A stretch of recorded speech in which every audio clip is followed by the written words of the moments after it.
हमारे शास्त्रों में ये कहा गया है कि यदि व्यक्ति बुरे कर्म करता है तो वो नरक जाता है। मगर कभी आपने सोचा है कि व्यक्ति जीते जी नरक जा सकता है? भारत में एक ऐसी जगह है, यदि आप वहाँ का दौरा करेंगे, वहाँ घूमने जाएंगे तो आपको एहसास होगा कि जो भारतीय अपने देश की आज़ादी के लिए लड़ा, जिसने ब्रिटिश सत्ता, ब्रिटिश हुकूमत के खिलाफ आवाज़ उठाई, उसे ब्रिटिश सरकार ने जीते जी नरक के दर्शन करवाए। जब हम अंडमान निकोबार पढ़ते हैं तो यहाँ पर पोर्ट ब्लेयर, जिसे अब हम विजयपुरम कहते हैं, अंडमान निकोबार की राजधानी, भारत की मुख्य भूमि से हजारों किलोमीटर दूर यहाँ पर एक जेल बनाई बच्चा, जिसे सेल्यूलर जेल कहते हैं, सेल्यूलर जेल।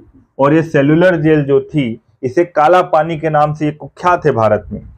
1896 में ये जेल बनना शुरू हुई, 3 मंजिला, और लगभग 700 कोठरियां इसमें बनाई ताकि कोई भी कैदी एक दूसरे से मिल ना पाए।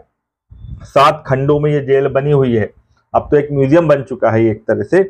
और यहाँ पर उन लोगों को, कैदियों को भेजा जाता था जो भारत की आज़ादी के लिए लड़ते थे, खासतौर पे क्रांतिकारी लोग जो भारत के आवाम को डायरेक्टली बहुत ज्यादा प्रभावित करते थे।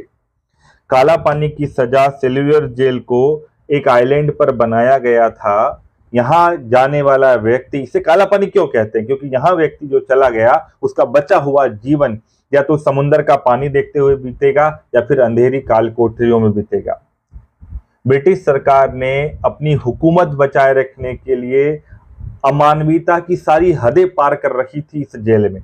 यहाँ जाने वाले क्रांतिकारियों को हाथ पैरों में उन्हें जंजीरें बांध दी जाती थी, उन्हें पूरी तरह से कैद रखा जाता था और उन्हें भूख और अत्याचार उन पर किए जाते थे।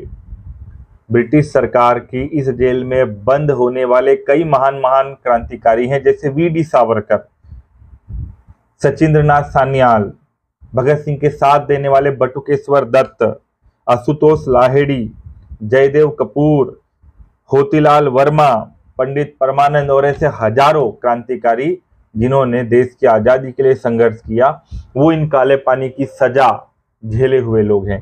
तो भारत में यहाँ पर बहुत बुरी शारीरिक और मानसिक यातनाएं दी जाती थी ब्रिटिश सरकार के द्वारा, और इसे हजारों किलोमीटर दूर मुख्य भूमि से इसलिए बनाया कि कोई भी व्यक्ति डायरेक्ट यहाँ जिसका प्रभाव ही ना हो पड़ जाए, यानी व्यक्ति जिसको यहाँ भेज दिया है वो फिर कभी लौट करके भारत की मुख्य भूमि पर ना आ पाए।